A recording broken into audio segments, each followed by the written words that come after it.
নমস্কার, কেমন আছেন সবাই? আমি নন্দিনী, আপনাদের সবাইকে আরও একবার স্বাগত জানাচ্ছি আমার চ্যানেলে আমার আরেকটা নতুন ভিডিওতে।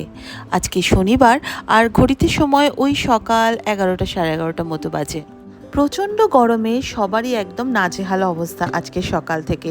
ক্যামেরা হাতে যে কীভাবে ভিডিওটা শুরু করব আজকে সকাল থেকে ভেবেই উঠতে পারছিলাম না, তাও কোনো রকমে আজকে ভিডিওটা শুরু করলাম। আর প্রথমেই আজকে যেটা দেখাচ্ছি আপনাদের, যে আমি অনলাইনে একটা গাছের অর্ডার দিয়েছিলাম। আসলে নার্সারিতে যাব, গাছ কিনবো, সেই সময় হয়ে উঠছে না। আর যখন সূর্যি মামার তেজটা একটু কমে বিকালের দিকে, তখন সত্যি আমার বেরোনোর আর সুযোগ থাকে না, আর একজন নিয়ে যাওয়ারও কেউ থাকে না। তো ভাবলাম যে তাহলে অগত্যা অনলাইনেই অর্ডার দিই। তবে খুব যে গাছটা ভালো ডেলিভারি এসছে এটা বলতে পারি না, কারণ রাবার গাছ এর আগেও আমি রেখেছি বাড়িতে, সেটা খুব সুন্দর ছিল রাবার গাছটা, কিন্তু এটার যেন একটু শুকনো মতো। আসলে বোধহয় এতটা দূর অনলাইনে অর্ডার করেছি, তারপর সেখান থেকে ডেলিভারি হয়েছে, গাছটা হয়তো প্রপারলি জল পায়নি। আর দেখুন না, পাতাতেও একটুখানি কীরকম যেন একটু ছেঁড়া, একটু ফুটো রয়েছে। তো যাই হোক, এটাকেই এখন একটু ভালো করে বাঁচিয়ে তোলার জন্য চেষ্টা করতে হবে। তারপরে রাই পড়াশোনা করছিল, আর আমিও এই ফাঁকে স্নান টান করে একটু পুজো টুজো সেরে নিয়েছি। আর আজকে একটুখানি যাওয়ার আছে, একটু দোকানে যাব, কয়েকটা জিনিসপত্র কেনার রয়েছে। আর এই জগন্নাথ দেব, বলভদ্র এবং সুভদ্রার যে মুকুটগুলো, সেটা লোকাল একটা দোকান থেকে কিনে এনেছি। কি সুন্দর দেখতে লাগছে, তো ভাবলাম আপনাদের সাথেও আজকে এটা একটু শেয়ার করি।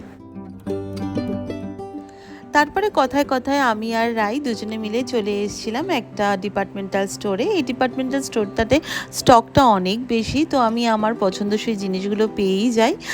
লোকাল দোকানে যেটা অনেক সময় পাই না, তো সেটা আমি এখানে পেয়ে যাই। তো বেশ ভ্যারাইটিস রকমের নুডলস থাকে।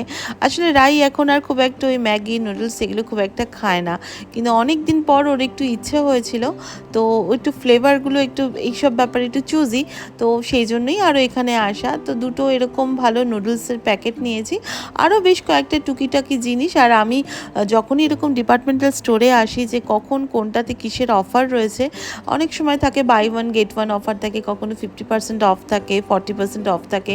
তো চেষ্টা করি পছন্দসই জিনিসগুলো একটু অফারে কিনলে একটুখানি সংসারের বাজেটটা ঠিক থাকে। আর রাই এই যে বডি ওয়াশটা, এটাও ইউজ করে। তো এর আগে যে এই বডি ওয়াশেরই যে ভ্যারাইটিটা নিয়ে গেছিলাম, এইবারে এসে দেখলাম সেইটা নেই। তার আমি ছোটোবেলা থেকেই না একটুখানি বডি ওয়াশ বা সোপের ব্যাপারে একটু চুজি, আমার গন্ধটা ভালো হওয়াটা দরকার।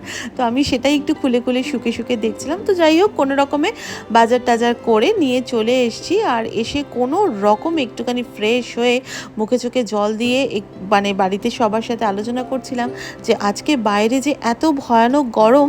যখন আমি অটো করে ডিপার্টমেন্টাল স্টোরটায় যাচ্ছিলাম, মনে হচ্ছিল যেন আঁচের উনুনের যে তাপটা যেরকম লাগলে হয়, সেই রকম। দিন দিন আমাদের পৃথিবীটা যে এত গরম হয়ে উঠছে, চারদিকে এত অসহনীয় যে গরমটা, এটা আমরা একদম মানে নিতেই পারছি না, এবং তার জন্য দায়ী কিন্তু আমরাই। এই ব্যাপারে আর বলতে গেলে অনেক বেশি কথা বলা হয়ে যাবে। তো যাই হোক, মুখ হাত পাটা ধুয়ে নিয়ে একটুখানি, আর ওই যে আমি বললাম যে ফ্যানের সামনে থেকে সরতেই ইচ্ছে করে না, তো আগে নিজে একটুখানি ঠান্ডা হয়ে নিচ্ছি। আমাদের যাদের ধরুন মোটামুটি বয়স্ক লোকেদের তুলনায় বয়সটা কম, তো তারা তাও একটু পরিশ্রম করতে পারে। কিন্তু ধরুন আমার বাড়িতে যে দুটো সিনিয়র সিটিজেন রয়েছেন, তারা এই যে প্রচণ্ড গরমে না, তাদের থেকে থেকেই কিন্তু শরীরটা খারাপ হয়ে যাচ্ছে। তো আমি বলছিলাম যে আগে নিজের শরীরের দিকে তোমরা নজর দাও, আর যদি ইলেকট্রিকের বিল ওঠে উঠবে, কিন্তু তাহলেও তোমাদের এসি চালিয়ে একটু থাকাটা উচিত, কারণ সত্যি এই বয়সে এত কষ্টটা সহ্য করা যায় না। মাঝে মাঝে ভাবি, আমি যে জায়গাটায় বড় হয়ে উঠেছি, এই জায়গাটা না এত সুন্দর, চারদিকটা এত, প্রকৃতিটা এত সবুজ ছিল, কিন্তু নগরায়নের প্রভাব যবে থেকে এই জায়গাটায় পড়লো, একদম সমস্ত গাছ টাছ কেটে বিশাল বিশাল ফ্ল্যাট উঠলো, কলকারখানাগুলো আশেপাশে সব বন্ধ হয়ে গেল। এই জায়গাটা না মানে সত্যি আমাদের অন্যান্য জায়গার তুলনায় অনেক বেশি কিন্তু ঠান্ডা ছিল, কিন্তু বিশ্বাস করুন এখন কিন্তু এই জায়গাটাতে থাকাটা এত কষ্টকর হয়ে উঠছে না, এটা আর কি বলবো। আমার মতো আপনারাও নিশ্চয়ই যারা এই গরমটা সহ্য করছেন তারাও নিশ্চয়ই ভাবছেন যে আমরা নিজেরাই কত বড় ভুল করেছি, যে বড় বড় বাড়ি বা ফ্ল্যাট এগুলো তৈরি করার জন্য যে আমরা এত গাছ কেটেছি, যে সেই গাছের যে শীতল যে ব্যাপারটা সেটা কিন্তু আমাদের ছেলেমেয়েরা তো কিছু জানতেই পারছে না। মানে কিন্তু আমরা ছোটোবেলায় যে জিনিসটা এনজয় করেছি, সেই ঠান্ডা, সেই গরমের দুপুরে আম গাছের মধ্যে টায়ার লাগিয়ে যে দোলনা টাঙিয়ে যে দোল খাওয়া, আম মাখা খাওয়া, এই যে ব্যাপারগুলো, এগুলো গরমের দুপুরে গরমের ছুটিতে আমার যখন দেশের বাড়ি যেতাম আমি আমার বাবা মার সাথে, তো সেই দেশের বাড়িতে আমাদের প্রচুর গাছ ছিল। তো আমার ভালো মনে আছে, আমার ওইখানে যারা কাজিন রয়েছেন তাদের সাথে আমার এই গরমের ছুটিটা আমি সেইভাবে তাদের সাথে এনজয় করতাম। এই গাছ, আম গাছ, জাম খাওয়া, এই মানে বিভিন্ন ব্যাপারগুলো। তো যাই হোক, কথায় কথায় অনেকটা ইমোশনাল হয়ে যাচ্ছি, ছোটোবেলার অনেক কথাগুলো মনে পড়ে যাচ্ছে। ধীরে ধীরে আপনাদের সে গল্প শেয়ার করব, যদি পারি কখনো দেশের বাড়িতে গিয়ে আপনাদের দেখাবো সেই গাছটা। সেই গাছটা কিন্তু এখনও আছে, জানেন তো, আম গাছটা, কাঁঠাল গাছটা এখনও আছে। ঠাকুমা দাদু আর বেঁচে নেই। তো ফিরে আসি রেসিপিতে। আপনাদের জন্য আজকে একটা দারুণ রেসিপি আমি শেয়ার করছি, শুধু আপনাদের জন্য কেন, বাড়ির আমার লোকেদের জন্য আজকে সন্ধ্যেবেলাতে একটা খুব ভালো রেসিপি আমি শেয়ার করছি, স্ন্যাক্সের রেসিপি। তো আমি যখন গেছিলাম ডিপার্টমেন্টাল স্টোরে, তখন আমি এই যে সয়াবিন কিমাগুলো আছে সেগুলোকে একটু গরম জলে ভিজিয়ে রেখে গেছিলাম, আর দুটো আলু আমি একটু সেদ্ধ করে রেখে গেছিলাম। তো আমি কড়ার মধ্যে সাদা তেল দিয়েছি, আর তার মধ্যে পেঁয়াজ কুচোনো দিয়ে আদা রসুনের পেস্ট দিয়ে ভালো করে ভাজা ভাজা করে আলু সেদ্ধ আর সয়াবিন কুচোটাও দিয়ে দিয়েছি, তার মধ্যে দিয়েছি একটু শেজওয়ান চাটনি। আর রেসিপিটা ফিনিশ করার আগে আপনাদের একটা জিনিস আমি এখানে বলে দিই, দেখুন আমি কিভাবে ধনে পাতাটাকে স্টোর করেছি। আপনারাও চাইলে এই টোটকাটা ইউজ করতে পারেন।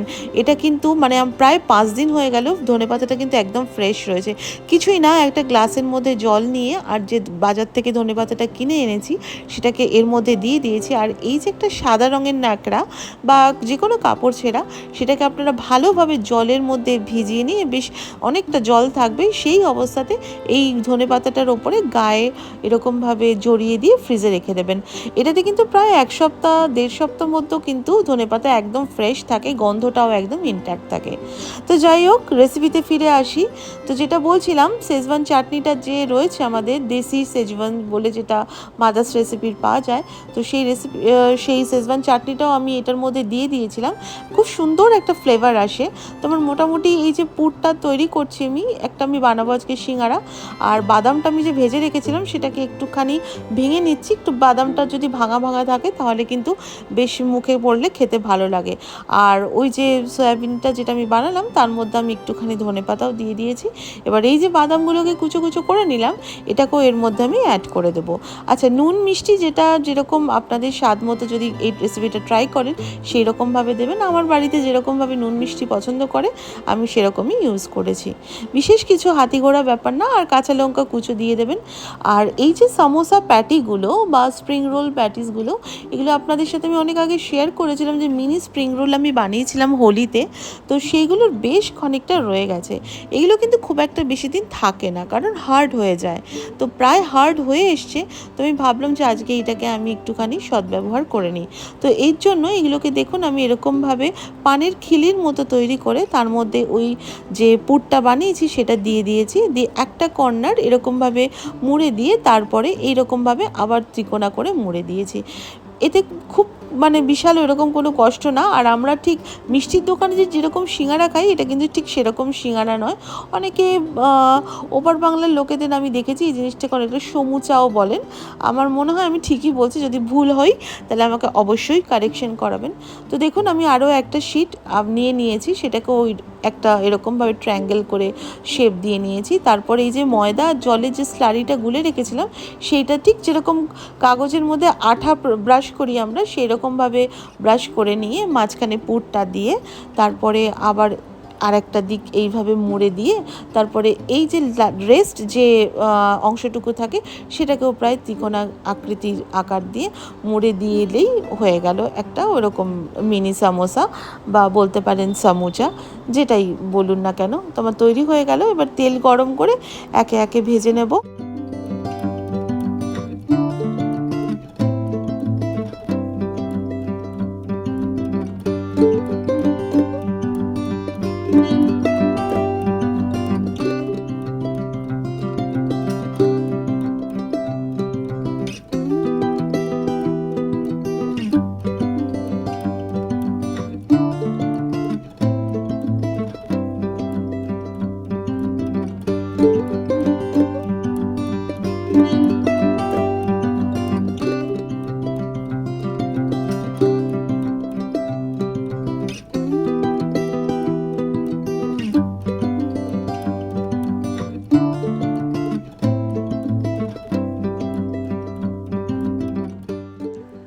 বেশ গরম তেলে সামোসাগুলোকে এপিট ওপিট করে হালকা লাল করে ভেজে নিতে হবে। তো আমার সব কটা সমোসাই আমার ভাজা হয়ে গেছে, হালকা লাল করে আমি ভেজে নিয়েছি। আর এগুলো কিন্তু ভীষণ ক্রিস্পি হয়। মিষ্টির দোকানের সিঙ্গারা কিন্তু বেশ আলুর পুরের জন্য মাঝখানের দিকটা অতটা ক্রিস্পি হয় না, শুধু তিনটের দিকেই ক্রিস্পি হয়। কিন্তু এইটা বাড়িতে একবার চেষ্টা করে দেখবেন, এটা কিন্তু এত ক্রিস্পি হয় না, সন্ধেবেলা স্ন্যাক্স হিসাবে বা বাড়িতে কোনো গেস্ট আসলে এটা যদি করে রাখেন আগে থেকে, একটা দারুণ রকমের একটা স্ন্যাক্স রেসিপি। তো এখন সবাই মিলে বসে এটাকে খাবো। আর আজকে আমি এর সাথে একটু বানিয়েছিলাম ওয়াটারমেলনটাকে, সকালবেলাতেই জুস করে রেখে দিয়েছিলাম, আর বাইরে থেকে একটু সোডা কিনে এনেছি। তো ওয়াটারমেলনের সাথে ওয়াটারমেলনের যে জুসটা, সেটার সাথে সোডা দিয়ে একটু বেশ অন্যরকম একটু শরবত তৈরি করেছি। তো সেটা আর আজকে আমি শেয়ার করছি না, আমি পরে আরেকদিন শেয়ার করব। এর মধ্যে আরও কিছু জিনিস মিশিয়েছিলাম, মশলা টশলা, তো সেটা আমি আপনাদের সাথে নেক্সট দিনে শেয়ার করব। তো তাহলে সবার সাথে বসে এখন এই জুস আর সামোসাটা এনজয় করি ফ্যামিলির সাথে। আর ভিডিওটাও তাহলে এখানে শেষ করি। দেখা হবে আপনাদের সাথে নেক্সট ভ্লগে, আরও একটা দিনের গল্প নিয়ে আসবো। ততক্ষণের জন্য সবাই খুব ভালো থাকবেন, নিজের যত্ন নেবেন, হাইড্রেটেড থাকবেন, আর গরমে নিজের প্রচুর প্রচুর খেয়াল রাখবেন। তাহলে টাটা।